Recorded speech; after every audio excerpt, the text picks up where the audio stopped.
आप सोचिए कि कितना बड़ा आरोप लगाया जा रहा है। इतिहास में पहली बार है किसी प्रधानमंत्री के ऊपर इतना घिनौना, इतना खतरनाक आरोप लगा है। अस्सलाम वालेकुम दोस्तों, मैं हूं शाहिद हुसैन। उम्मीद करता हूं आप सब खैरियत से होंगे। मेरा यूट्यूब चैनल देख रहे हैं। बैनुल-अक़वामी इश्यूज के साथ साथ पाकिस्तान और इंडिया के मामलात वो भी आपके सामने रखेंगे। पेट्रोलियम मसनूआत की किल्लत के साथ साथ दीगर अहम इश्यूज हैं वो भी आपके सामने रखेंगे। और खासतौर पर जो अंधभक्तों की जिंदगी है, सीमा हैदर के मामले पर उनका कुछ और स्टांस है। और उसके अलावा अगर कोई हिंदू लड़की किसी मुसलमान से शादी करती है तो उस पर वो क्यों वावेला मचाते हैं, अहम इश्यूज हैं, अहम पॉइंट से आपके सामने रखेंगे ताकि आपको इनकी असल हकीकत का अंदाजा हो सके। और बेशुमार चीजें हैं जिसमें पेट्रोलियम मसनूआत के साथ साथ दीगर गैस की किल्लत और डॉलर की शॉर्टेज और या उनकी कीमतों में इजाफे से मुतालिक भी बड़ी खबरें हैं वो आपके सामने इस वीडियो में रखेंगे। चूंकि सबसे पहले हम रखने जा रहे हैं पाकिस्तान के मामला, और खासतौर पर सबूत के तौर पर भारतीय वजीर आजम नरेंद्र मोदी के हवाले से जो इल्जामात लगाए गए हैं, क्योंकि एप्स्टीन फाइल्स में उनका नाम आया था कि वहां पर जाकर वो कम उम्र बच्चों से रेप करते थे। अब उनके अपने नेता जो मिनिस्टर्स हैं और उनकी अपने ही मीडिया के लोग इल्जामात लगा रहे हैं। सबूत के साथ आपके सामने तफसीलात रखूंगा। मैं नहीं कह रहा, बल्कि हकीकत जो है वो आप जानेंगे तो खुद आपके जो है वो आंखें खुल जाएंगी कि किस तरह अपनी बीवी को रख नहीं सका और वो दूसरी की बहन बच्चों की इससे महफूज नहीं कर रहा। वो मामला क्या है? सबसे पहले हम चूंकि बात करते हैं अमेरिका, इसराइल और ईरान की जंग से मुतालिक, तो आज न सिर्फ एक बार फिर फोन किया है जो ईरानी सदर है मसूद पज़ेश्कियान, उन्होंने वजीर आजम शहबाज शरीफ को फोन किया और पूरी 1 घंटे उनकी बातचीत हुई है। और सफारती जो सतह पर जो उनकी फॉरेन पॉलिसीज हैं और पाकिस्तान की जो कोशिशें उस पर उन्होंने न सिर्फ शुक्रिया अदा किया है बल्कि तवील बातचीत हुई है। और जो मशरकी वस्ता और जो खिते के जो ममालिक हैं उनसे किस तरह नेगोशिएशन की जाएगी, किस तरह बातचीत की जाएगी और पाकिस्तान का किरदार क्या रहेगा, उस पर तफसीली बातचीत हुई है। क्योंकि इस आज की कॉल्स के साथ साथ जो बड़ी और अहम एक और खबर है वो ये है कि जो वजीर खारजा है, जिसमें पाकिस्तान के नायब वजीर आजम इसहाक डार साहब और इसके अलावा तुर्की के, सऊदी अरब और मिस्र के वजीर खारजा भी कल मुलाकात करने के लिए जा रहे हैं। वो भी इस्लामाबाद में मुलाकात होगी। और इसमें चूंकि ये मुलाकात पहले जो तय थी वो तुर्किया के अंदर तय थी, लेकिन चूंकि मसरूफियात की वजह से जो इसहाक डार साहब हैं वो मुलाकात में शरीक नहीं हो पा रहे थे। लेकिन उसके बाद फिर ये तय हुआ कि ये मुलाकात अब इस्लामाबाद में होगी, क्योंकि पाकिस्तान तो वो पाकिस्तान कर रहा है कि ये जंग जो कि आलमी जंग बन सकती है और तवील जंग हो सकती है अमेरिका, ईरान और इसराइल के दरमियान, तो उस जंग को रुकवाया जाए। तो काफी हद तक पाकिस्तान कामयाब भी होता हुआ नजर आ रहा है और अब पाकिस्तान का जो किरदार है वो बड़ा अहम तरीन इसमें समझा जा रहा है। और कुछ देर पहले चूंकि हमले के हवाले से खासतौर पर जो ईरान के अंदर इसराइल की तरफ से किए जाते हैं या अमेरिका की तरफ से किए जाते हैं, तो उन्होंने बावर कराया था कि जहां पर हमारे फैक्ट्रीज हैं, हमारी जो इकोनॉमीज या हमारी जो मैशियत है उसके साथ साथ अगर हमारे जो बुनियादी ढांचा जिसमें गैस, ऑयल या इसके अलावा दीगर जो इंफ्रास्ट्रक्चर है उसको अगर किसी हमले के साथ नुकसान पहुंचाया गया हमला करके, तो फिर हम अपने पड़ोसियों को, यानी कि जहां से उनके ऊपर हमले हो रहे हैं उनको नहीं छोड़ेंगे। तो इस सारे मामले में जो ईरानी सदर हैं उन्होंने बावर कराया है और उन्होंने कुछ देर पहले ट्वीट की है जिसमें उन्होंने कहा कि जो दीगर ममालिक है इस खित्ते के अंदर उनको उन्होंने पैगाम दिया है कि सलामती और हम चाहते हैं कि डेवलपमेंट हो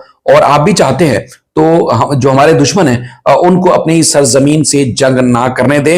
और उन्होंने बावर कराया है तमाम ममालिक को, चाहे वो सऊदी अरब है, कतर, बहरीन या कुवैत, और उसके साथ साथ यूएई को भी पैगाम दिया गया है। उन्होंने कहा कि हमने कई बार कहा है कि ईरान पहले से हमले नहीं करना चाहता, लेकिन अगर हमारे बुनियादी ढांचे या इक्तिसादी मराकज को नुकसान पहुंचाया गया तो हम सख्त जवाबी कार्रवाई करेंगे।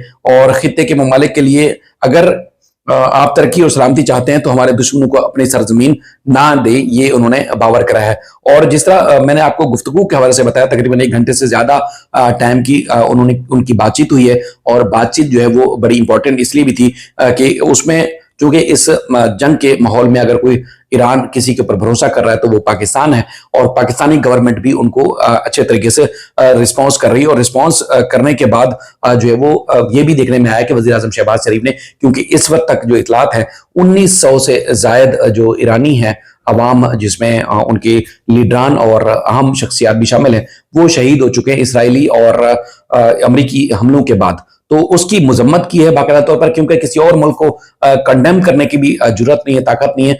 तो वजीर आजम शहबाज शरीफ साहब ने इसकी बाकायदा तौर पर कंडेम किया है और कहा है कि जंग को रुकवाने के हवाले से पाकिस्तान जितना किरदार अदा कर सका वो जरूर करेगा, और इसी तरह एतमाद पूरे ट्रस्ट के साथ जो है उन्होंने जवाब भी दिया है, जो कि ईरानी सदर है मसूद पज़ेश्कियान। और इसके बाद बातचीत के सिलसिले को आगे बढ़ाया जाएगा और तमाम तरह सफारती कोशिशें क्या क्या रही पाकिस्तान और ईरान की दीगर ममालिक के साथ, वो भी उन्होंने तफसीलात से आगाह किया है।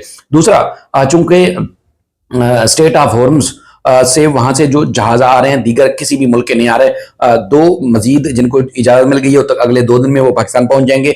और आज एक जहाज जो करोड़ों लीटर जो वो डीजल और पेट्रोल लेके पाकिस्तान पहुंचा है। तो इस तरह गुज़िश्ता रोज भी आपको खबर दी थी कि वजीर आजम शहबाज शरीफ ने कहा था कि अगर इस तरह की सिचुएशन बनती है, महंगाई का जो बोझ है अवाम का, वो हुकूमत खुद उठा लेगी, लेकिन अवाम के ऊपर किसी किस्म का बोझ नहीं डालेगी। दूसरा, चूंकि इंडिया के बारे में आपको लगातार हम बता रहे हैं, तो वहां पर अक्सर तासुर मिलता है जी लव जिहाद। लव जिहाद, कोई अगर मुसलमान लड़का किसी हिंदू लड़की के साथ शादी करता है तो ना सिर्फ उसके घर बाहर को जला दिया जाता है, उनके खानदान को खत्म कर दिया जाता है और बड़े दंगे फसाद किए जाते हैं, जलाओ गिराओ और सारी सिचुएशन सामने आती है।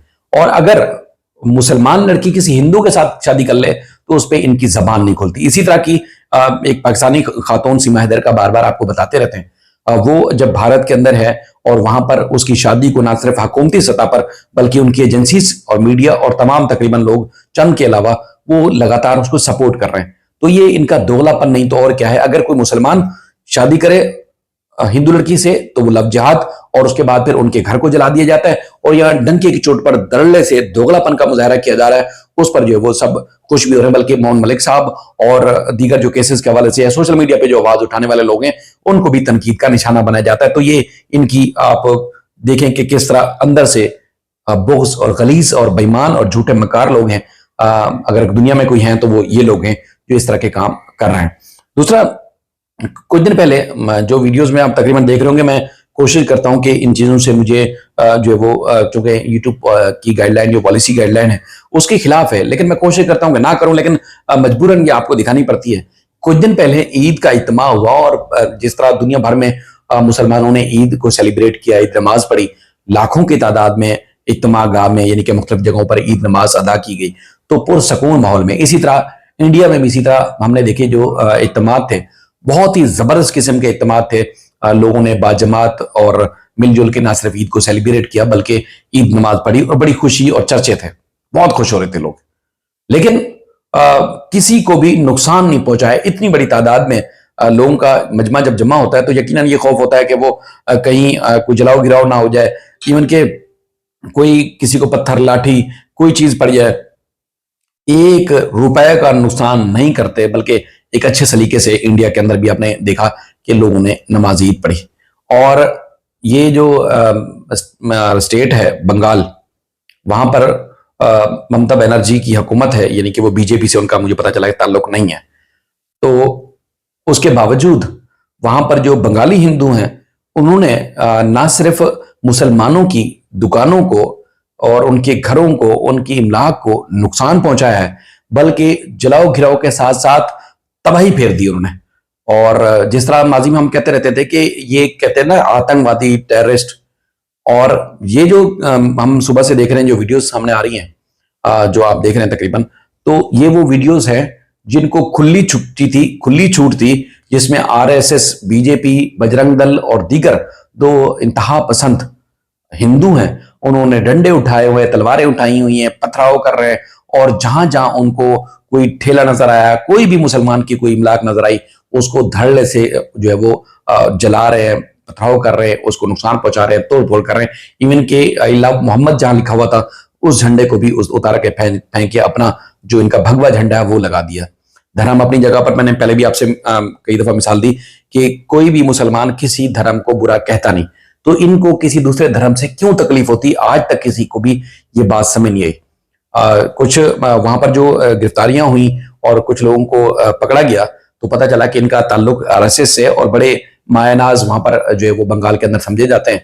और ये क्या है कि एक सोची समझी साजिश के तहत एक पूरी मनसूबाबंदी करके मुसलमानों को हर जगह पर इस तरह के जाके ये नुकसान पहुंचाते हैं। ना जाने क्या फतूर है, गवर्नमेंट यकीनन इनसे मिली होती जब ये इंसिडेंट हो रहे होते हैं, उस वक्त ना पुलिस नजर आती है, ना गवर्नमेंट की कोई एक्शन नजर आती है, और एक इंसिडेंट के बाद दूसरा इंसिडेंट लगातार हो रहा होता है। यानी कि लाखों क्या करोड़ों मुसलमानों की जिंदगी इन जाहिल गंवार और इन जो अंधभक्त और इंतहाई घटिया तरीन जो आतंकवादी हैं, भगवा आतंकवादी, इन्होंने जिंदगी जीरन कर रखी है और कोई मुल्क बोलने वाला नहीं है। इसराइल फलस्तीन के अंदर अगर कोई चीजें कर रहा है, लोगों को शहीद कर रहा है, कहीं ना कहीं आवाज उठाई जाती है। ईरान में किया जा रहा है, तो यकीनन मैंने खुद जो है वो इंडिया के मुसलमानों का भी देखा कि वो भी रिएक्ट कर रहे हैं कि फलस्तीन के साथ साथ अब ईरान के मुसलमानों को शहीद किया जा रहा है, उनके ऊपर हमला किया गया, उनके ऊपर अटैक किया गया। अब जवाब दे रहा है ईरान। तो लेकिन जब इंडिया में ये जो भगवा आतंकवादी जो है जब अटैक करते हैं तो कोई मुसलमान बोलता नहीं है। हैरत होती है कि जब ये मोदी या इनके जितने भी मिनिस्टर्स हैं जब मुसलमान कंट्रीज के अंदर जाते हैं, तो जैसे पाकिस्तान में ये वीडियोस वायरल होती हैं, यकीनन दूसरे मुल्कों में भी जाती होंगी, तो उनको जरा भी शर्म नहीं आती कि तुम बड़े अच्छे तरीके से एक वार्म वेलकम जैसे कहते हैं वो कर रहे होते हो।